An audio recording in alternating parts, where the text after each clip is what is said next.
acceptance.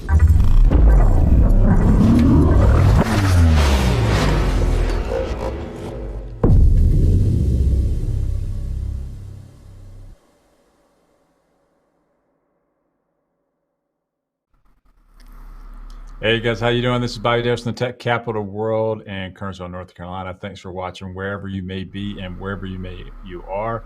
I hope everything finds you safe. I'm joined here by Kevin Doyle, the mix master for today's hot track that just came out. Hey Kevin, how you doing? I'm good. I like that song. It's good. That's good. Here's what's funny though. See this? Look, Eric said that heavy metal scared his speakers were on full. I don't know if that's heavy metal, but I think it's heavy metal. You think it is? No. It's rock best. It's rock at best. I wouldn't say it was, so like it was metal. There's some metal. That's actually something that many people maybe don't know about you, right? Is that when you code, if you listen to music, you listen to like loud, heavy music, don't you? Yeah. Yeah. I don't know what it is. I think it's a rhythm thing more than anything. Right. But yeah. Yeah, it's interesting. I like that kind of music too. I always have. I like heavy music. Interesting. So yeah, I think it's cool. I mean, like so it's more of a rhythm thing, and it allows you to type in a rhythm. I think, and sometimes you get in a rhythm. Okay. Yeah. And you're coding something. Yeah. So, all right, cool. No, I like it. Okay, let's. How was things your way today, man? Good. No. Right. We got no hurricanes here yet. Okay, that's good. Some people do. As if anybody's down there on the coast, it's kind of crazy down there in a minute. Hopefully you got out early. Yeah, exactly. Seemed to be pretty nasty. Yeah, so we're gonna get some of that, I guess, like Saturday, but nothing like a hurricane. But obviously we're used to it. We are a state that gets hurricanes. We've had them. Like we've been through them here. We're inland a little bit, so we don't see a lot of it, but people do here. So yeah. All right, cool. Let's say hello to some people, and we can do some memes. I think. Let's do that. Yeah, Maverick wanted memes, so let's do memes. Let's do Maverick meme time. So yeah, Andreas is here. Thanks for joining us, Andreas. What's up? I put Dilly Ball's comment up when we were starting too, so he's here. That's great. Dead languages. It's gonna be fun. Ashish is here too. Thanks for joining us. Maverick's here, obviously, because he's asking for memes first. So we'll do memes. Well, not first, but next. Let's see. Coding After 30 is here too. Everyone is doing great. Yeah. Jody just wants to get right to it. What are some dead languages? You want to spoil it, man. Come on, man. Can we? We'll get there in a second, I promise. We have to list them all out before we talk about them. Yep. Yeah. Oh, we probably should. Yeah. No, we shouldn't. We will. No. Niraj is back. Hey, Niraj, thank you for joining us. We appreciate it. Okay, so let's do some memes. Maverick posted some new ones, so let's go take a look at those.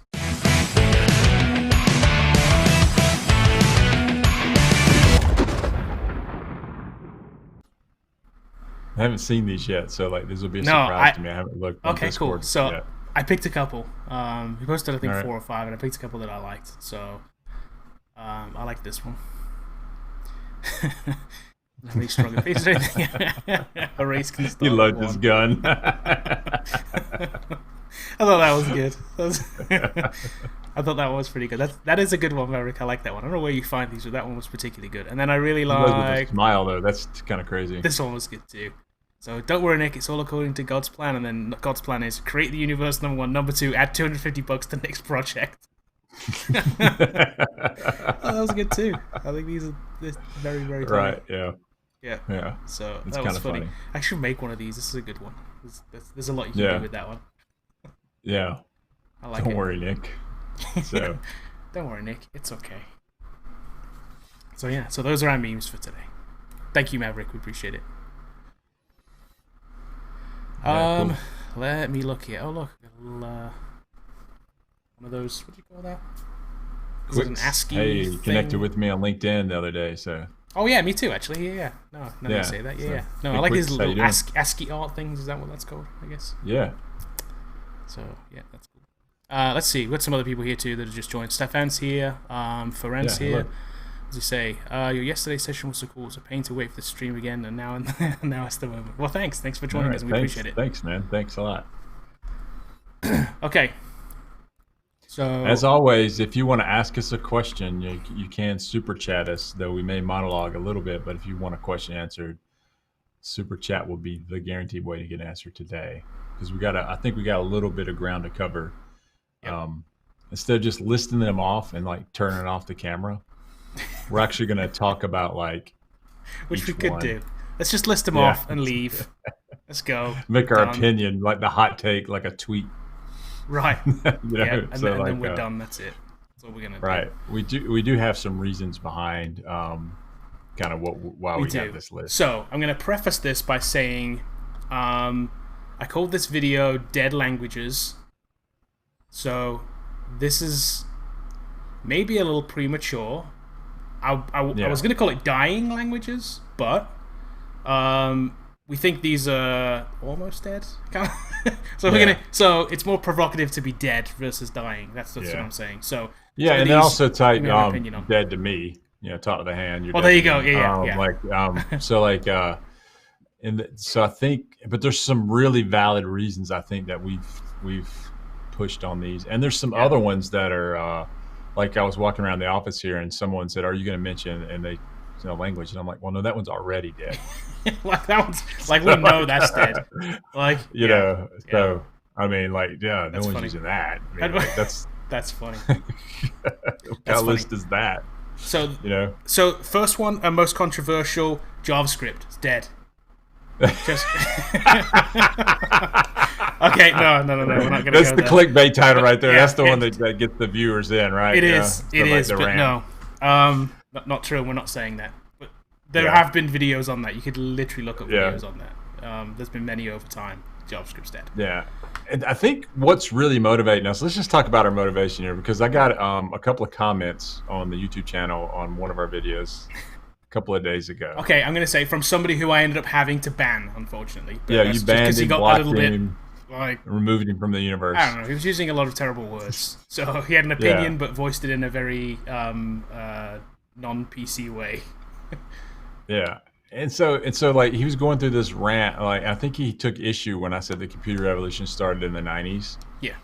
Or like the late 80s to 90s. And I was really talking about the rise of basically Microsoft and Apple and how those things today dominate what we'd see now.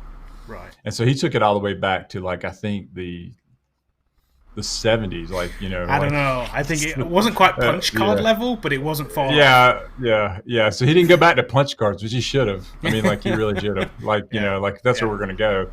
Yeah. Counting. Maybe Egyptians, Abacus. Like the invention of the pyramids.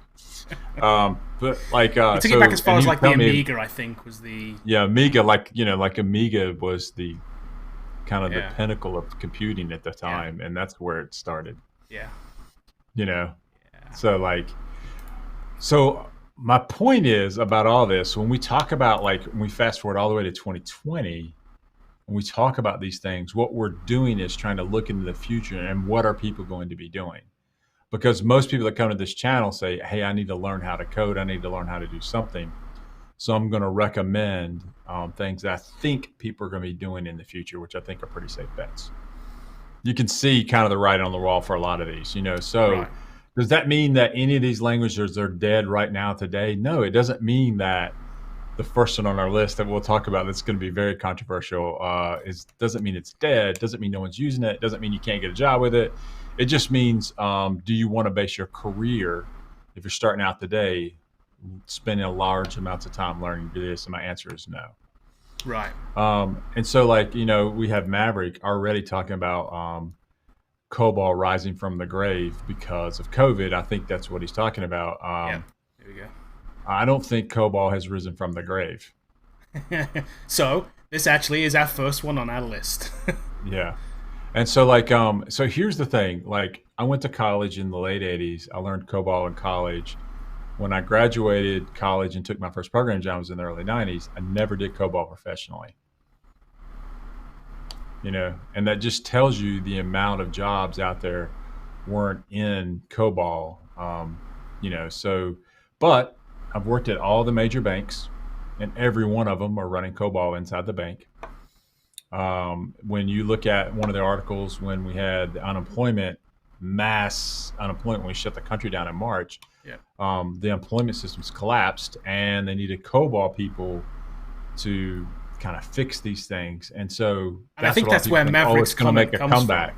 Yeah, I think that's where the comment comes from. It's not. Yeah, what I would say is right now, if there was, and I don't know how many systems right now are running today on COBOL, but let's say for the sake of argument, it's 1,000.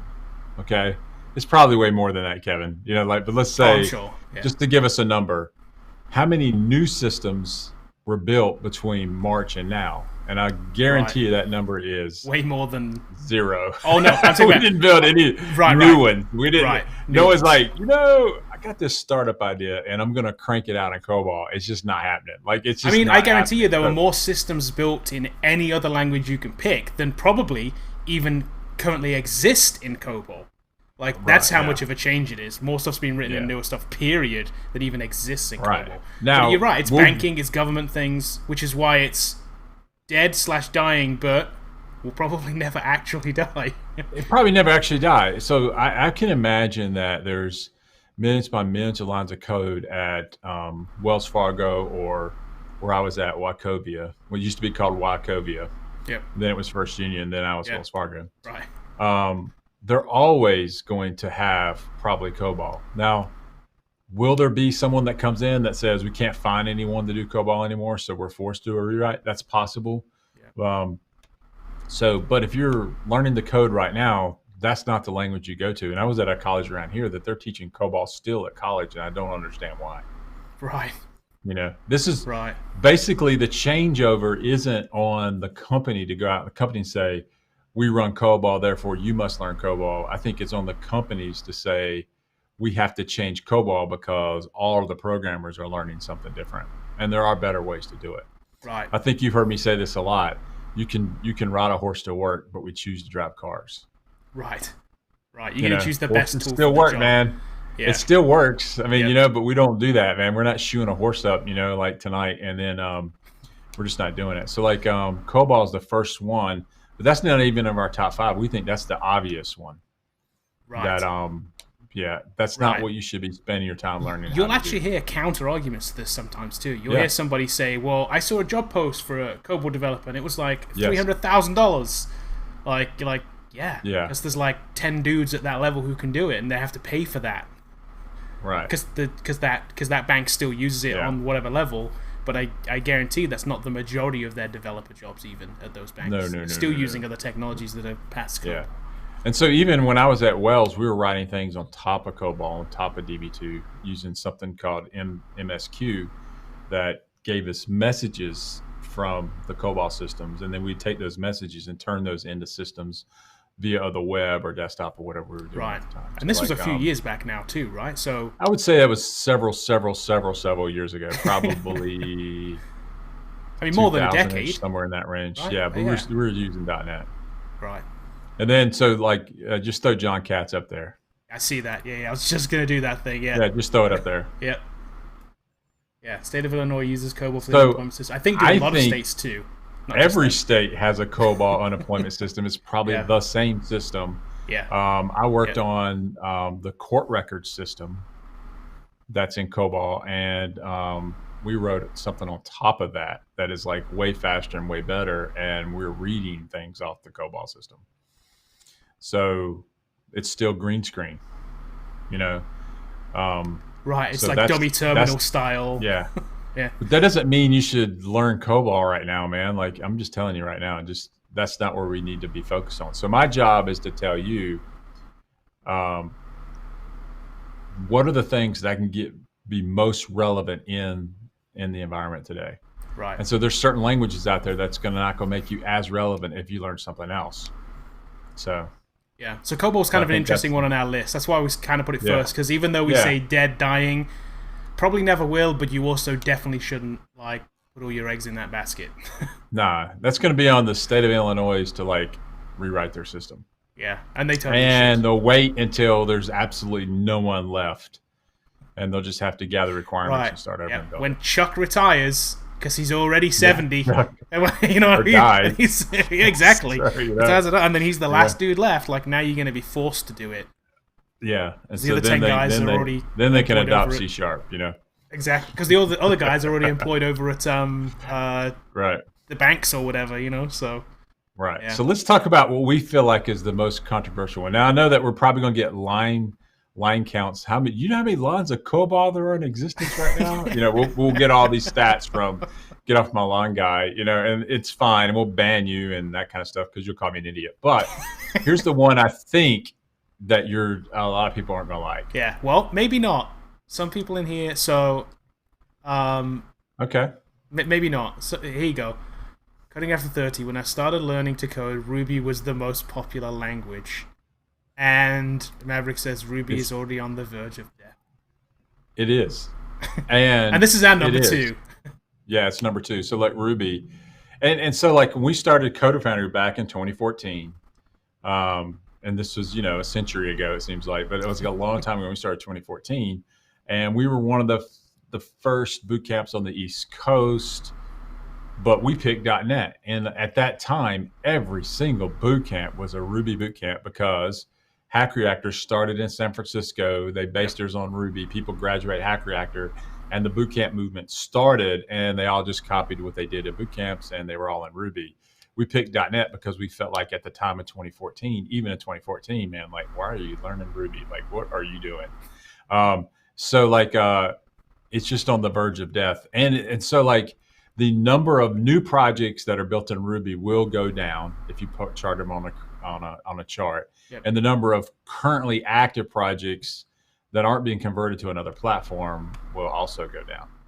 Right, and again, this is not to that's say how we say dying. Right, this is again to say that there's not to say that there's not jobs in Ruby. There are. There's just not as many. It's not the best way to break in. So even I can think back, maybe 2 years ago at least now, we had somebody come to the boot camp who had graduated from a Ruby boot camp, couldn't find a job, came to our boot camp, learned C# and got a job immediately. Exactly. And the reason that they came was because their stack was unemployable in the market here, especially in North Carolina. There was nothing at the time. So yeah, but there are still boot camps who teach Ruby, right? Although I think most of them have now moved away from it. They've gone on to something else. A lot of these boot camps now something else now. A JavaScript, full stack JavaScript, Node or whatever. We've seen a lot of the movement in boot camps. So like, and we're still like one of the 3 .NET boot camps out there. So we feel like we're the best one. But if you're coming to Coder Foundry to do your research, talk to us. But like, that's what we feel like, and we're biased. But like, we work real hard at it. So like, we think that Ruby is going to die. Now, there's a couple of reasons on this too. Like, and these are the ones that gets into like these techie things, but it does execute kind of slow. So like your site's slow, you need a speed upgrade, and then someone shows them something else, a C#. That's the thing. Like, it's like, wow, okay, that's different. You can do the same thing with a different tool, right? So again, it's like the right tool for the right job. So it's like, do I really want to use it for this? Maybe not. Maybe there's this other thing. Maybe I can do it in JavaScript. I can do it in Python or do it in C# or whatever it is. Yeah. Just a better alternative. It's not that it doesn't work. Yeah, and so that's the deal. So like, we think Ruby is kind of the one that you shouldn't be looking at too right now. So definitely not. So, anyway, so I think that's it. So what's our next one, Kevin? I was gonna say, let me see if anybody guessed. Slides for this. We should have done. Yeah. Let me see if anybody guessed the next one. I don't think they did. Okay, so next one. Something used by Apple. I'm gonna go for that one. Yeah. Let's talk about Objective-C. Objective-C. So Objective-C was the language that you built mobile with, and then they have since replaced that with Swift. But there's probably still some Objective-C out there, and but obviously the preferred language, even from Apple, is Swift, because that's what the new tooling and the new everything is built on. If you go and try to say, how do I do this on iOS? It's going to be a Swift example and not an Objective-C example. And so like Objective-C is definitely on its way out. But it's even worse than that. So I even believe, and this is my hot take, that even Swift will see a decrease because of cross-platform libraries that are out there. So it's Right. a double whammy. In other words, like, yeah, you could do Objective C, you could do Swift, but when you look at Flutter and then you look at Xamarin and you look at React Native, you're like, okay, I'm just going to write this once, and I want to deploy Right. this to both platforms at once. And so, like, there's no reason really to either use Objective C or Swift at this point. No, really, other than that, you want to write it with Apple's tooling. Do you think But these Apple will other do a tools, cross-platform never thing at in a some point? million years. You don't think? No, Okay. they just won't. Never. Well, I guess it's the same thing. They don't license their hardware anywhere. They're very, No, they're very closed. they're very And close. Microsoft got a lot of grief for that, but like Apple is the most closed of all. They are. No, they are. Yeah. I personally love my little walled garden. I'll happily stay in there. Yeah. I'm fine with It's it. fine, and I don't really fault them for it. Like, hey, if you can pull it off, hey, that's fine with me. So like, Yep. and not everything has to be open source. I mean, so Yeah, and then I think there's someday they'll. performance increases, 64-bit computing, all those kind of things Yep. mean that Objective C just isn't like something you should do. And so like Swift is where you're going to go if you're just going on iOS and you want to use their tooling in their native language. But if you want to use something else to build it out, and then you got to realize that in the enterprise, the CTO is going to come down and go, we don't have enough money to build 2 development teams. We're going to build it with 1 development team, and then they're going to pick between these 3 things. What do we build it with? C#, JavaScript, or Dart. I mean, what are we doing? And then they figure out and they make a platform choice, and they're going to build it with one of those cross-platform tools. You're right. The business is going to dictate that that's the case. You're right. It's not going to be a choice of the development department. They're going to tell them like, hey, this technology exists. You guys need to pick one. Yeah, and you need to learn it, or I'm going to hire some people that will. Right. Right. Yep. And it happens a lot. Like, I mean, I worked at a really large company. And I remember when my boss came out of his office and says, and I've told this story before, we're doing Oracle now. I'm like, yeah, but that's funny. Like, we are, we are. That's the new corporate standard. Like, but so like, wow, look at this. Is like, hey, man, it's an opportunity to learn something new. It's an opportunity. And a lot of people resist change. And a lot of us, when we want to hold on to Ruby or Cobol, or we'll see the old grumpy coder guy comment on this by tomorrow, that we don't know what we're talking about, they don't want to change. And if you're going to be good at this in the industry, you have to embrace change.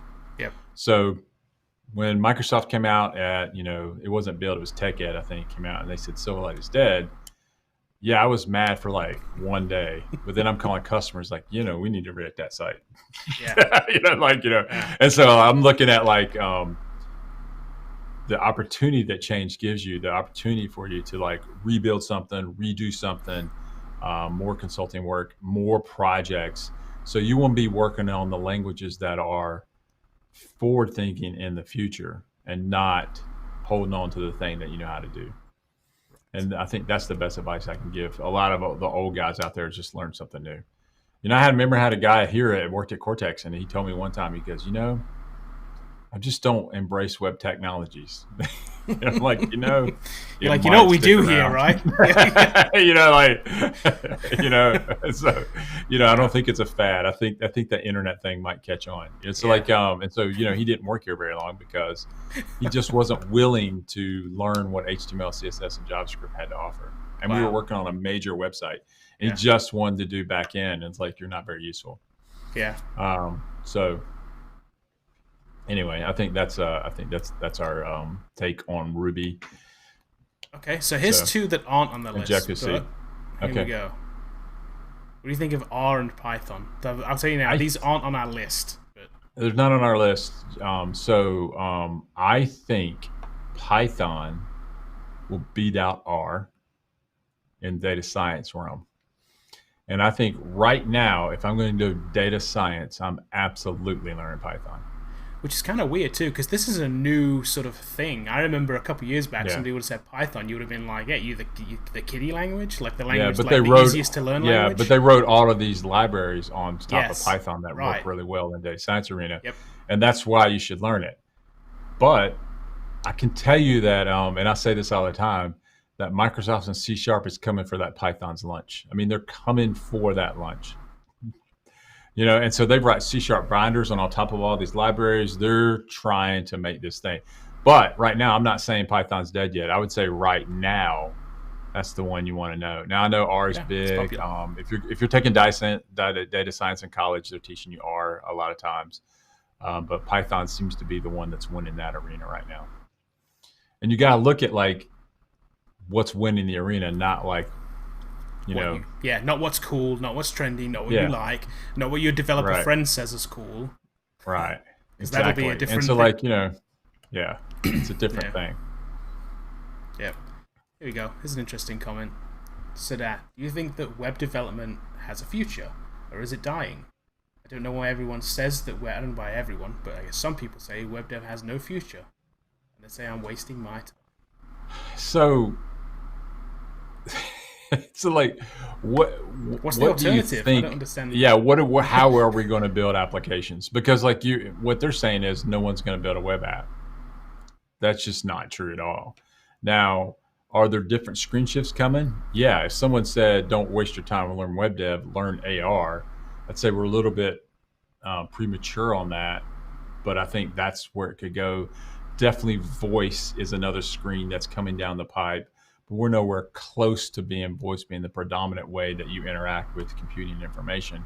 Right now, that predominantly is web dev. Obviously, web API and services and things like that aren't going anywhere, even with AR screens taking over or a voice platform. You still got to write that interactive piece between it. And here's the thing: a lot of these skills are transferable too. That's the thing. They're transferable. It's like if you learn web dev, picking up mobile dev is like it's way easier.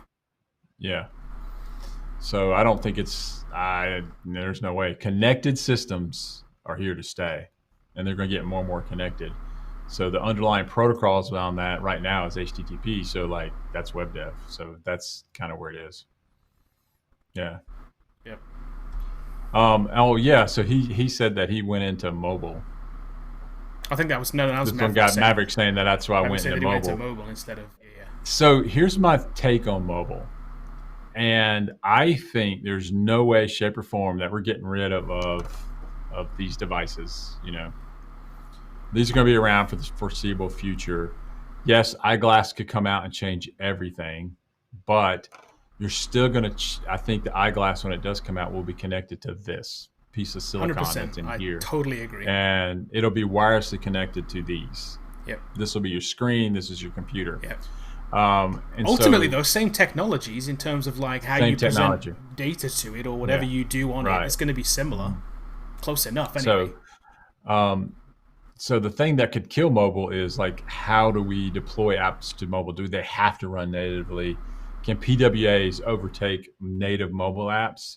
And then if that's true, then PWA is really a web technology. So like, it's going to, but for the foreseeable future, I mean, you can learn mobile and have a job. And so I would say right now, I mean, there's mobile is definitely something that you can look into. I just think it's cross-platform tooling. I think that's what you should be learning, something like that. But right now, the most jobs are still in web, so. I'm just going to do a couple more comments here before we go into our last one here. So Chad says he's almost finished rewriting all of his Bash Python scripts in C# network engineering. That's cool. Yeah, I like it. So then you have things like PowerShell and all those other things that are really, and so Microsoft, like I said, they're coming for that lunch, man. So like, as people say, who moved my cheese? It's gonna be C# ate all the cheese. I mean, so like, that's what Microsoft wants to do. I don't think it's a bad thing. They're just trying to make the person that knows C# productive in all types of workloads. So here you go. Good question. I like the icon too. So sorry, that's cool. I like your little badge, little Batman badge. How relevant? And somebody actually asked me this on my Facebook page over the weekend too.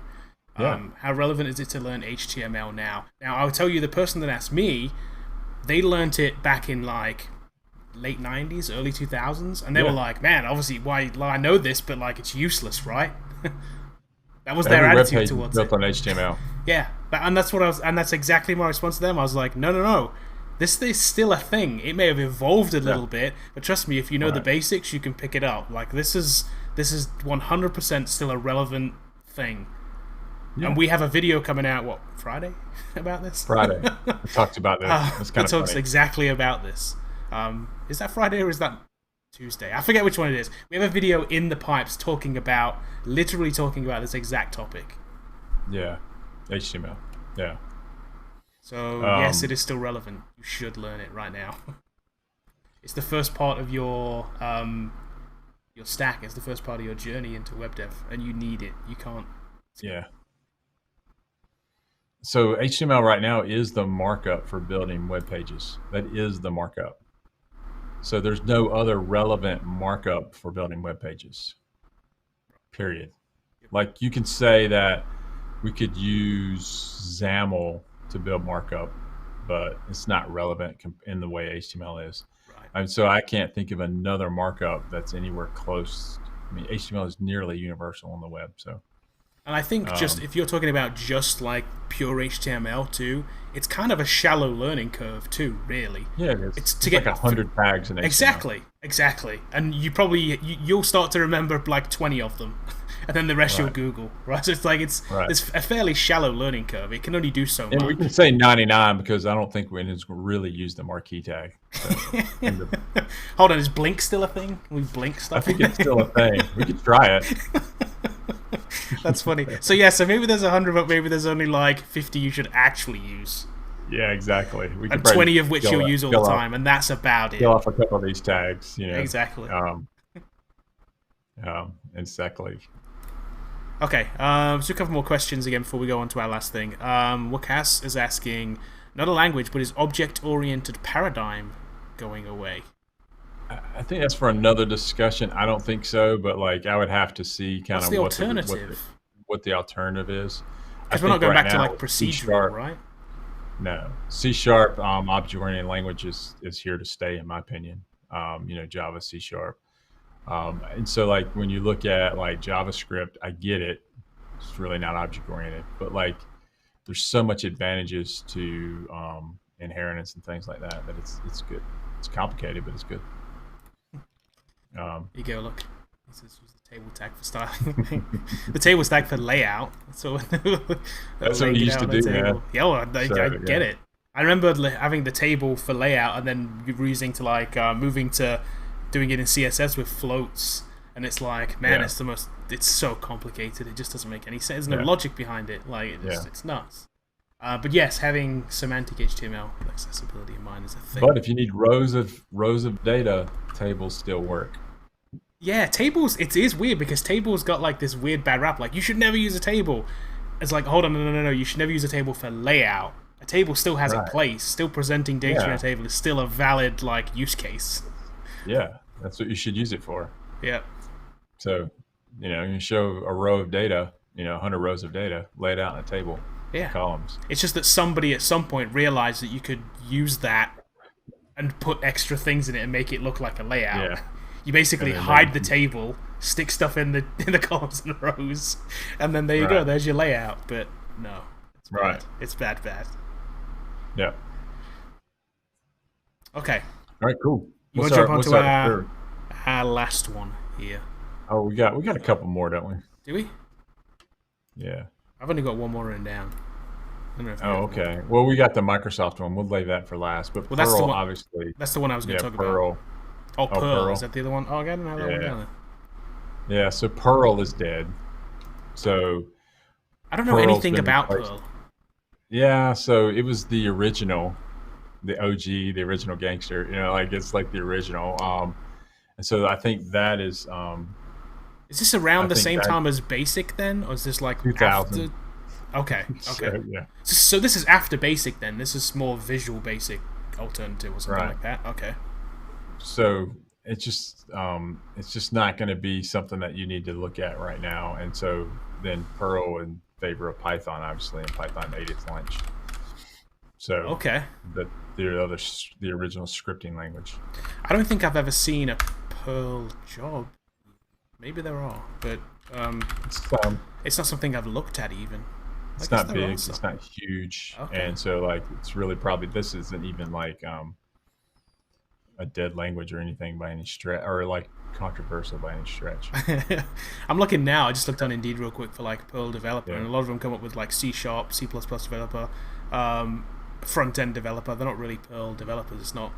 I don't think it's quite a valid search. It doesn't quite know what to do with it. Yeah, and it's hated. So. Oh, did you ever use Perl? No. No. No, I was doing other things by the time I was coming up. Okay. So, and I don't think you're going to see anything keeping Perl to bring it back. There's just too much other options out there that are better. Who is using it? It's interesting. I don't know. Yeah, it's something, like I say, I've never even heard it thrown around, even in a discussion with anybody about this stuff. So like, and then there's another one that that we're going to talk about. We'll go to the Microsoft one, which is VB.net. Yep, VB.net, which you are very, very familiar with. Yeah, so like I grew up in the '90s coding. I started out Power Builder, which is gone and dead. And I'm sorry, Sybase, but like it's gone and dead. And then from there it was VB6, right around the time when '97, when the internet, like as we know, like web application development was like in its infancy, and then Visual Internet was the first release of what we now know as Visual Studio, and ASP and those kind of languages came out, and so you had VB as being the basis for the code behinds on those things. And then when .NET gets released, the first language that comes out is VB.NET. So and then so hold on, there was a VB before VB.NET then? This yeah, VB.NET is a okay, yeah. Okay. And then ASP.NET comes out, and then it's primarily VB.NET behind as your code behind language. And then in 2000, C# comes out. And C#, you could tell even in 2000 that the days for VB was numbered, because like every example was C#. And so that's Microsoft's way of like writing documentation and things like that they're going to like. They're going to push C# to the forefront. Yeah, they're like VB that's not dead, but we're certainly trying to kill it. Right. And so now, not only is it dead, they are actually making plans to kill it. So like Microsoft, I think in March of this year, says they have no plans to evolve the language. I wonder if that also means that they're not going to support it in any way in terms of like, well, I'm sure it does. So if something drastically goes wrong with it, do they just not support it anymore? Exactly. They're just not going to fix any issues, right? And so like, especially under .NET Core. So like, if you're looking at where Microsoft's going, it's going to be C# and F#, and that's where they're going, unless they make another language on top of that. But like, that is what they're going to do. VB.NET will no longer evolve. Will it work under the .NET Framework 4.8? Yeah, it's going to work like it is, and it'll work for legacy stuff. And they just don't plan to evolve the language. Is there support for it in .NET 5? Yes, there's going to be support for it, but they're not going to evolve the language. That means that as things change, you grow, whatever, it's just not going to be... so that means they're giving you the little wink, aren't they? They're like, hey, we're not killing it, but... we're killing it. We're killing it. Right. They got this knife in its neck over here, man. They're like, yeah, we're not killing it. And that's funny. So like that, I think that's what we're going to do. So performance issues, deployment issues, API improvements, it's just not going to happen. So again, just like our other suggestions on this list, probably not something you should pick up today. No, and I think if you're running a major ASP.NET project right now and it's in VB, you should absolutely convert that to C#. That's what you should do right now, and blame it on .NET Core, blame it on .NET 5, blame it for whatever reason. It absolutely should be rewritten. Well, yeah, I mean, if your business relies on it, and Microsoft is saying we're not going to like evolve it anymore, then 100% you should. It's like the same thing when your Mac, if you run your business on Macs and Apple says we're not going to support that hardware anymore, so if it breaks, you're on your own, you change your Mac because your business depends on it. Yeah. Like, that's how it works. You have to think. You have to be forward thinking in that respect, because if it dies, it dies, and then you're forced into doing it. Like, don't be forced into doing it. Like, make the choice yourself. And so I can read this from Microsoft. It says, going forward, we do not plan to evolve Visual Basic as a language, the .NET team said. This supports language stability and maintains compatibility between .NET Core and the .NET Framework versions of Visual Basic, meaning that .NET Core and .NET Framework are going to operate differently if you're using Visual Basic. Future features of .NET Core that require language changes may not be supported in Visual Basic. That's a may. What That's they're saying definite. is they're not doing it. Exactly. Yeah. Like, no, we told you this. Remember we said we may not? That means we're definitely not. We're not going to do it unless someone with lots of money makes us do it. But like, they're not doing this. And due to the differences in the platform, there will be some differences between Visual Basic on .NET Framework and .NET Core. Some or a lot. It's just so that they need to do that. You need to migrate your apps over, even though they're saying you don't have to, and they're trying to be nice and give people a runway, but like you need to be able to do that. You should be doing it right now. You should be porting it while you have time to do it. So, but you can read an article on this in Visual Studio Magazine. We'll put the link down here if you want to read it. Let me put that in. If this is an impact to you. I'll put it in chat. Yeah. There we go. So let me look through here. What about? No, we didn't add something. We didn't have this on Alice Fortran, because that was one. I'm guessing that's one that somebody in the office maybe suggested, or it was like it's one of those ones that's like a gimme, right? Too easy. Yeah, man. Similar. Yeah. Here's an unrelated question. We'll talk about this real quick because Ben's here a lot and he asks good questions. If this question doesn't get answered, he's okay with this. We get it, but I like the question. Nutritional facts of Fizz Buzz Energy. They're not on the website. We don't have them on the website, do we? I don't think we. I think they're up there. But do you have one there? I don't know. Read them out. What do you got? The nutritional facts are on there. Maybe we should put them on the website. Actually, that's probably a thing. We should probably take a picture of that and stick those up there. Yeah. Calories 110 per can. Okay, that's not bad. 4.8 ounce can. It's a 4.8 can. It's small. I think it's got similar stuff to like a Red Bull, but it's definitely not a Red Bull. By the way, it's fat-free, Kevin. 0 grams of fat. It's fat-free. Here you go. Maverick says, "Is Fizz Buzz an actual drink?" It's an actual drink. It is. Yeah, it is. All right, hold on a second. FizzBuzzEnergy.com. You can go and buy it. So it is an actual drink that you just opened. That Alan's gonna like yell at you for drinking. My doctor's gonna be mad for getting caffeine today. So sodium 200 milligrams. That's a lot. 26 grams of total carbohydrates, which is and 27 grams of sugar. That's a lot. There's no protein in this, Kevin. What a surprise!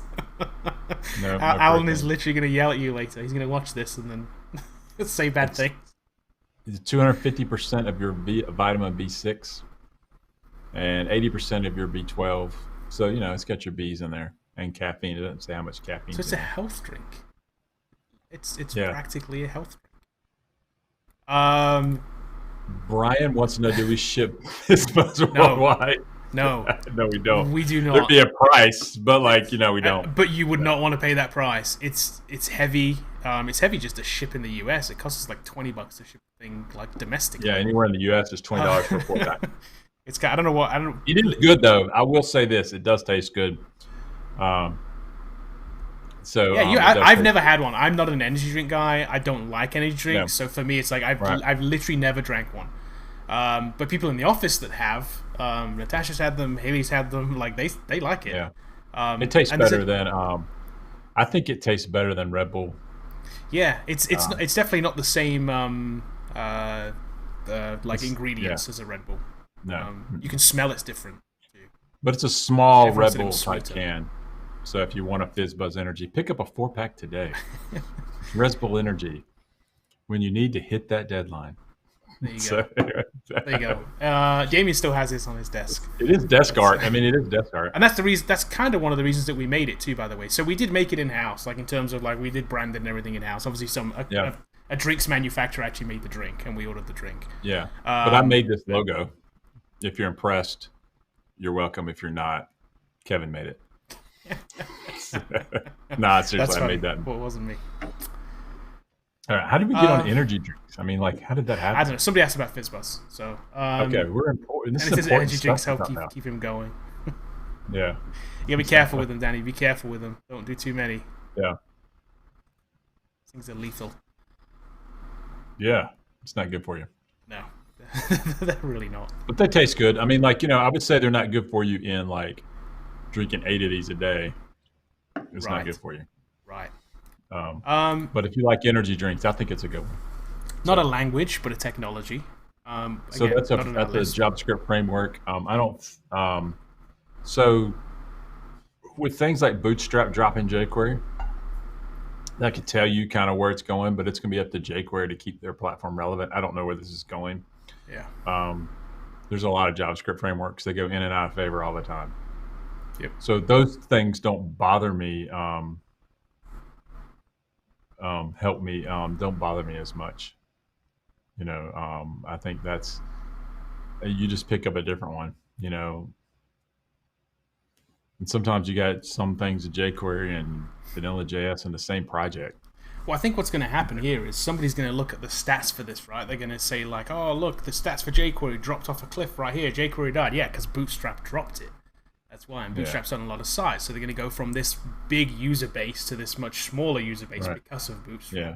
And they're going to And say it's then dead. too, I mean, the other thing too is like Vanilla JS has really come a long way, and jQuery was built because um, there was things in JavaScript that weren't easily done, and so Yeah. this made it easier to do inside of jQuery. But then the problem I have with jQuery, it's got its like own kind of funky syntax, Yeah. that kind of stuff. So like, I just like vanilla JavaScript, in my opinion. Yep. That's what I like to Same do. with. But I'm also It's the biased same because thing. that's kind of what I learned, and I just kind of stay with what I learned. And we do teach jQuery at the school because the instructors like it.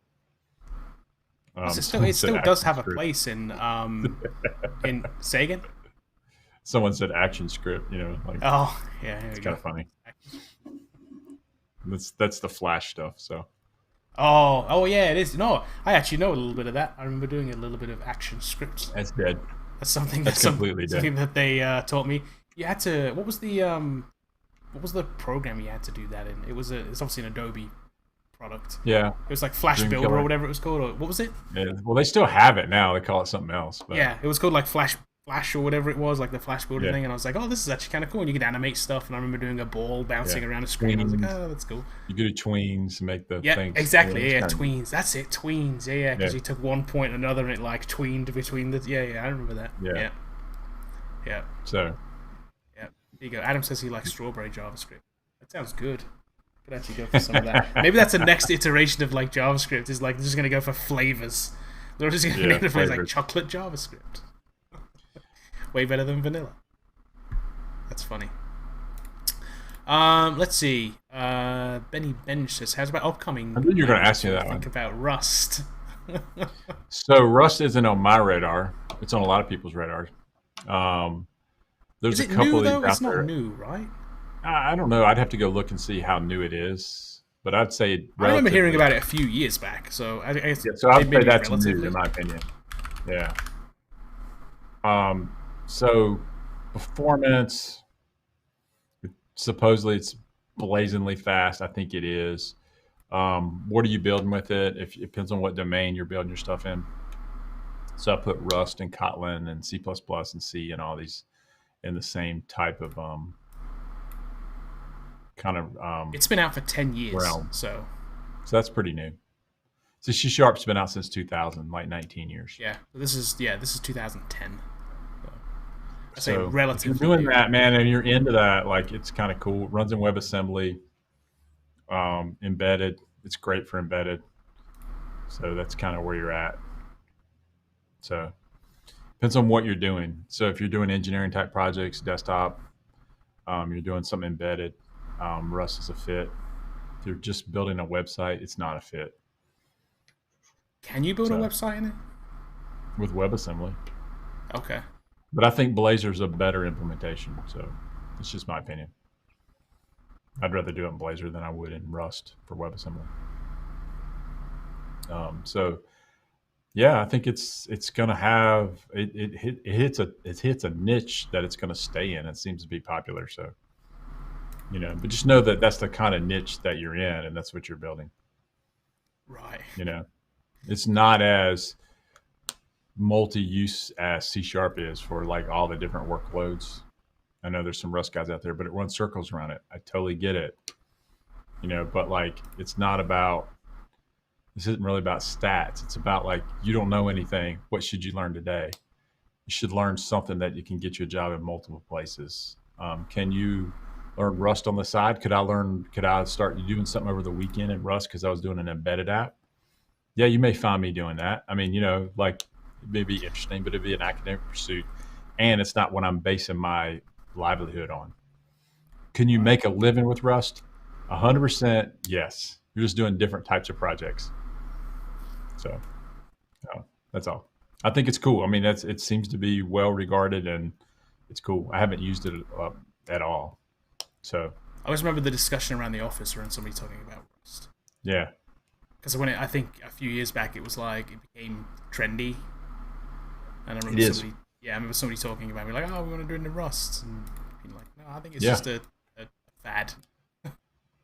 So if you're writing networking, scripting, you're writing embedded, it's definitely something you need to look at. So if I was talking about it, languages for embedded computing, and I had to pick 3, Rust would be in that 3. Okay. I'm going to throw one of the technology out here then too. What about Bootstrap? Not a language, but Bootstrap. It's a framework. We hear it all the time that Bootstrap's dead, Bootstrap's terrible, Bootstrap sucks. Like, I think it's just people. I think just people wanting to like talk about it in order to have things to talk about. But like, should you write every bit of HTML from scratch? I don't think so, man. That's why I like Bootstrap, because like I don't think that's the most important thing in the world. Now, we talked to Jen Kramer, who's an expert at this stuff.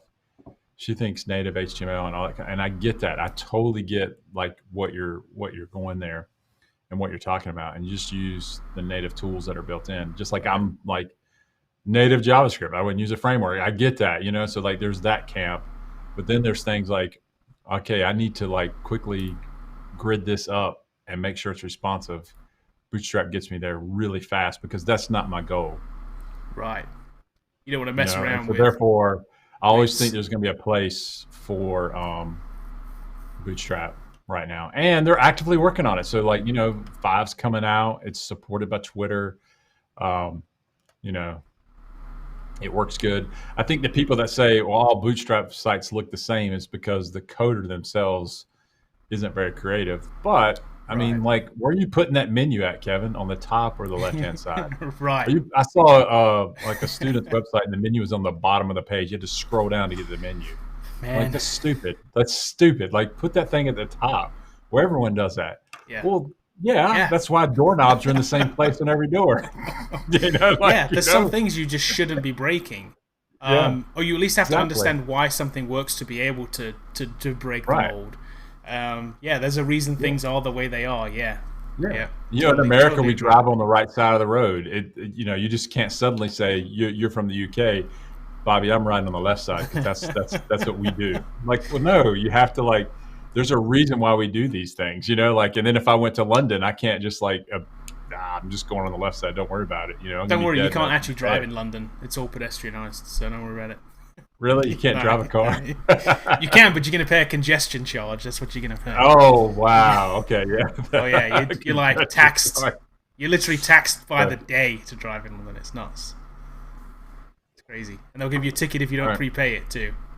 Okay, that's crazy. Like get this, an automated ticket. The technology there is very smart. The amount of CCTV there is super smart. If you drive into London without paying the congestion fees, like before you do it, you literally get a ticket in the mail with a picture of you like driving the car. Like, hey, you were here on this day. You need to now pay this, and it's like £300 or something. It's like, and people think America has Big Brother. You just need to go to London. Oh, it's London's Big Brother. It's nuts. It's kind of crazy. Okay. So I was talking about flavors of coffee script. I don't have an opinion on it. I think those are fringe things. Yeah, I think it's like a fad. not necessarily Or just fad, like just it's in the fringe. okay. So like if you're asking me, what do I need to learn? It's not that. Okay. Do people like it? Sure. You know, but Yep. You're right. Again, am I something I basing don't my see a career lot on it right about. now? No. The thing is like if someone said I had to do CoffeeScript, I'm already a coder. I could go to the documentation and probably be enough to where I could like troubleshoot something, look at it, You could figure it out. whatever. I could figure it out. So that's why I'm not really overly concerned about it. But I don't want to have like CoffeeScript as the top line of my resume. Right. I just don't. So, ooh, what's Angular's future? Yeah. What's the future of Angular, Martin? What are your So opinions on Angular? Angular, so Angular has a future. There's a like I said, 3 ways to build full stack web. Well, 4 if you pick Spring, MVC, and Java. Then on that you got React, you got Angular, and then you have what Microsoft's doing. With a combination. And then there's all these combo ways of like Angular, React front end, C# Web APIs back end. If you don't want to buy into all of Angular stuff, so Angular really is a complete MVC type framework, just like ASP.NET is. And Angular is built by Google, so I feel like they've invested enough time in it. So it Sticking looks around for a like minute. it's going to stick around. That was questionable when Angular 2 came out or Angular 3. I can't remember that broke the previous versions whether Google was going Oh, to be able to like, yeah, it was. So like, and then it with the later releases, people fell back in love with it again. So even inside of Visual Studio, you can start up a project that's Web API back end, Angular front end. So they have an Angular template, they have a React template. So Microsoft realizes that these things are around to stay. People like writing JavaScript on the front end. You have to. People like JavaScript front ends. You still need a back end of some sort. Um, so I think it has a good future. If you want to learn how to do it, there's a lot of Angular jobs out there. If you look, Angular jobs postings and just postings probably do definitely outweigh React postings. right. So if I was picking React and Angular, I know Coding with 30 is going to like he's typing his comment right now, but I would pick Angular right now because I think there's more opportunity for that person to break in. Well, I think certainly in our Um, market too, we've yeah, heard this yeah, from the people at Coder Foundry that are putting people in their jobs. Like, yeah, hey, we've heard Angular a little bit recently. yeah. And so what I'm saying is, I don't want you to think that I know React, therefore I must switch. I'm not saying that at all. React's newer, so like Angular's been around longer, so therefore obviously there's more work in it. I would just you know I think you can pick one of those three and you're going to be fine. ASP.NET, Angular, or React. I would pick ASP.NET, but because it leans yourself to Web API, microservices, database access. There's a lot of things. The tooling's good. I mean, there's just a lot of reasons why I would pick it over Angular, but like you can definitely do it. There's nothing wrong with it at all. So, and There's one, we built a project here in Angular. We've done it. but don't answer this. Newborn baby Dino. I think that's funny. We haven't heard Maybe anything about let's Dino for step the back last in 3 2 months years. since the first day that it came Yeah, out. well, Yeah. I find it funny. The day it gets released, everyone's talking about it, and It then was a week literally later, a no day. one's talking. Yeah, I mean, it was and like then no one's maybe it was a talking about it a week. week later. You guys came back for like a few days and like, what about Dino? What Yeah. about Dino? What about Dino? Like, hold on a minute, let's look at Dino, and then we're like, okay, no, So I'm not a for fan Dino. of Node anyway. So like I don't care. I mean, like I just don't care about it. So I look at all of these as like maybe it's the next iteration of Node. It's like Node, the Here you next go. release of Node. Javier knows what's up. Dino not for a job anytime soon. That's Yeah. that's it. Maybe an academic pursuit at best. Yeah, or maybe if you're writing your own code, doing your own startup, and you want to build on a Dino, go for it. But like don't learn it Would and then you? expect to apply for jobs. Would you make a No, I start? would never do it. So I'm there not you go. building anything on Node.js though. I'm just not doing it. Like, Even if but you that's me. were, if you were starting a company today or an app and you were Node.js, would you do Dino? Even in that case, If I knew Node already, probably not. right? But there'd have to be a reason that I would pick Dino over Node.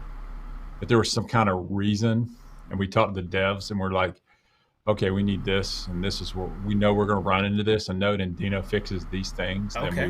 we might do it. But sometimes building on the bleeding edge can run you into problems that you didn't think about. Right. So it's a Or 1-0 thing. well, you might be And then, burning the path, right? You might be the first person that's exactly. ever done this, and then it's like, Right. where do you go for help, right? Like, where's Yeah. your support? Like, you don't have any. Right. Yeah. And I can remember being there in '97. When we ran on application servers from Sybase, a thing called Jaguar, and I remember being on the absolute bleeding edge of that crap, and Been there, and done they that, just never again. done that, and you just go to your Monday morning dev meetings, everyone's yelling at you. So like, dude, I didn't build it. I'm just trying to build something on it. That's You funny. know. So That's can we funny. just reboot the servers every 4 hours? Let's try that. Wow. You know. But anyway, so I think that's I Here we think go. he knows too early. Stefan has a question. Does MySQL have a future? Looks like people, I guess SQL in general, not just MySQL, but looks like people start to use frameworks like Firebase. What's the other database one? Mongo. There's a lot of these out there. So like MySQL has a future, Postgres has a sequel, has a future, Firebase, SQL Server, Oracle. Depends on what you're doing. I've never used like one of the other, like, what are they called? The non, like a NoSQL database, what are they called? Which is an interesting name, by the way. Like RavenDB. Yeah, like I've never Right. used one of those things, but I've used SQL before, and I'm like, I don't see the. Maybe I just don't see the upside to those, but I've never seen the downside Yeah. to using SQL. Like I don't think it's overly difficult. I think it's kind of logical. Mhm. Maybe that's just me. So like, I don't know, man. Like if you're going to be on Google's cloud, yeah. If you're going to be in Azure, something different. If you're going to be on AWS, it's something different. So it's more of like a cloud pick than anything. That's funny, So, Alex. So you don't I'm care not saying about it Node. doesn't work. Node doesn't care about you. Exactly. That's funny. It's So like mutual. a lot of people, but I would say the Node guy doesn't care about ASP.NET. And I get it. Oh, that's true. Yeah, me that's and true. me and Alex can still be friends. Right. I don't know. So like that's just the way I would build it, and I think that it's backed up by like industry standards, industry adoption, number of jobs. All of these things go into this. It's backed by Microsoft, and those are things that when someone comes to the Coder Foundry and go, I'm gonna put my trust that you can get me a job in my hand, then we're gonna take our best bet. Yeah, we're gonna exactly. And so like our best bet is that. I mean, like it's not a bad bet. Could we teach full stack JavaScript? Absolutely, we could. I think there's just less opportunity for it. Yep. And maybe 2 years from now that changes. Microsoft just doesn't roll it out. Right. There you go. That's exactly what you were talking about. Yeah, exactly. Yeah, they did, man. I mean, so true story. I was working on we had a startup here, and I don't want to go into the names because I've since left and was bought out. But one of the projects we built was in the banking industry, and we built a check scanning application that was built on Angular. Okay, and then we rolled the Angular app out with like Electron and installed it locally, and then had a locally check scanner that communicated through an ASP or a USB port. All that saying is, I can remember when Angular, I think it was 2 or 3, I can't remember the exact version, came out and broke everything. And I remember the coder at the time, you knew him, we had to rewrite the thing. Yeah. It was just different, and you couldn't stay on 1.0. I mean, like, you had to like move it. Right. And it's just like, forced to change. to me, that just made me mad. Like, it's like, well, I'm not using this anymore. And I think since then they've gotten better, but like. But yeah, you've burned a lot of bridges at that point. I think so. But like, I would look at it again. I mean, but at the same time, are they going to do it again? Right. I don't know. Right. So here you go. Troy said he looked on Indeed. 50,000 with React, 11,000 with Angular in the US. So yeah, that's a big difference. Okay. Almost 5 times as many. Yeah. So I thought it was the other way around, but I could be wrong. So I think, Troy, that's what you need to do is look at your job and where you would actually work, and look at those things. And then also, when you see those giant numbers, you have to look through and go like, on the keyword searches Indeed, then you have to start like looking at the top 20 of those and just see kind of what they're really looking for. You know, so that's good. I mean, Yep. I think There's all of these are relevant.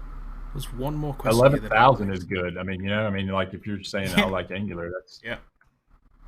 see Yeah. one of those. I'll take that. Here you go. Question from Anurag. Any thoughts on programming languages best suitable for cloud? C sharp. Yeah. So like Azure, C sharp, and AWS has got their languages, but C sharp runs kind of everywhere now. So like even on Azure. I know I had someone comment like, C sharp and Azure functions don't do well, so they want to do it with Go. But like that's fine, whatever you want to do up there. So there's a couple of clouds to pick from.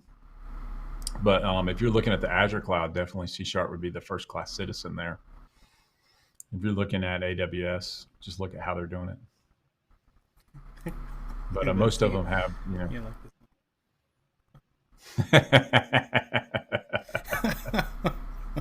That's funny. That's funny. I like that That's comment. funny. That's good. Yeah. Okay, one last. We're a little bit over the hour, so just one last thing here. Okay. Good. Rao says, I know it's been said, but I do worry about junior C# Java jobs requiring a degree. A little off topic, but I thought we'd talk about this real quick. Yeah. I think they're going to say BSBA in computer science or equivalent experience. Yeah, that's what we see a lot of. That's telling you if you have a portfolio that is kick butt and you can talk about it and you actually wrote it and you can demonstrate your skill, you will get a job. But if you feel like you can't get it without it, I would start that college degree right now. Then, I mean, don't wait. I mean, but like you're asking the question because you're wondering if I can get a job without it. I think you can. There's plenty of people that have done it without it. Yep. But if you're in some other country and it's different than it is here in the U.S., maybe that's something I'm not aware of. But also, I think a lot of people are worried about getting past the initial screening of not having the degree because they're like, oh man, they don't even get past that. Yeah. So, but I think that's the same true if you're coming straight out of college with a BS in computer science and you have no experience. You're hitting the resume scanners and you're getting these what I call soft nose or they just don't respond. You have to reach out directly to these employers somehow, some way, either through LinkedIn, email, or phone, and try to get your own interview. And if you have a portfolio of projects that you can show them that you say, hey, man, I know what I'm doing, that's going to help you get more yeses to interview than nos. Not everyone's going to interview you. And then some companies they're like that. We've talked to them. They're like, no, we only take 4-year CS degrees. Yeah. And they're just unwilling to even look at anybody. Yeah. And that's just, that's their loss at the end of the day. Yeah, exactly. Yeah.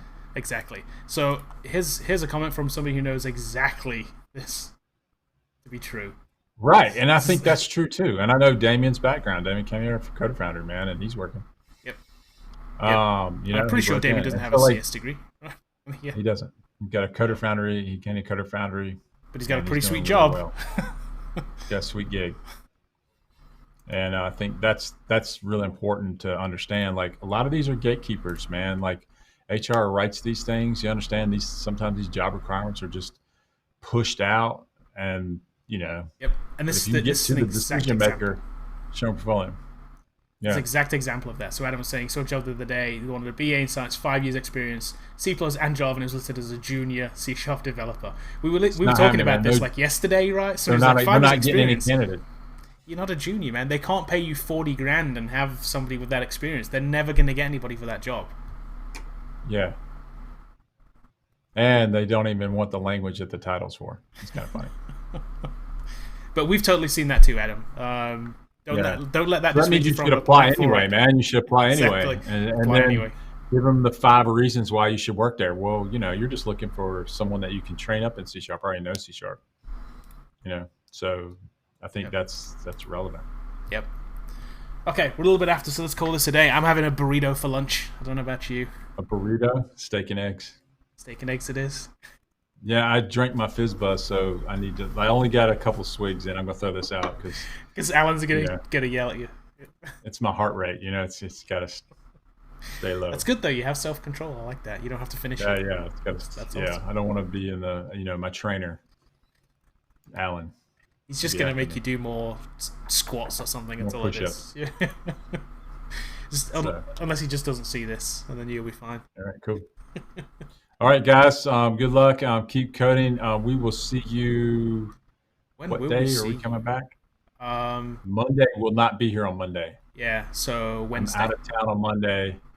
May tweet out the frame from Tenet. But and then you'll immediately get escorted from the theater. I know. You put that phone away, sir. Quit taking photos. A little body cam right here. Just wear it. We're gonna see you on the FBI site. Like, don't be like this guy. Like, oh, that's just funny. A frame, just the title card, maybe something like that. Maybe I'll tweet out something just from the poster. Stand inside the poster. Oh, you can do the poster. Yeah. There you go. Do the poster. Yeah. You don't even want to get in trouble. Yeah. So we won't be here on Monday live. We'll be back next Wednesday live. We do have a video tomorrow, and we'll have another one on Tuesday. So we'll still put something out. So yeah. We'll see you guys all right, cool. We'll see you guys next week. Good luck. Keep coding. Stay safe.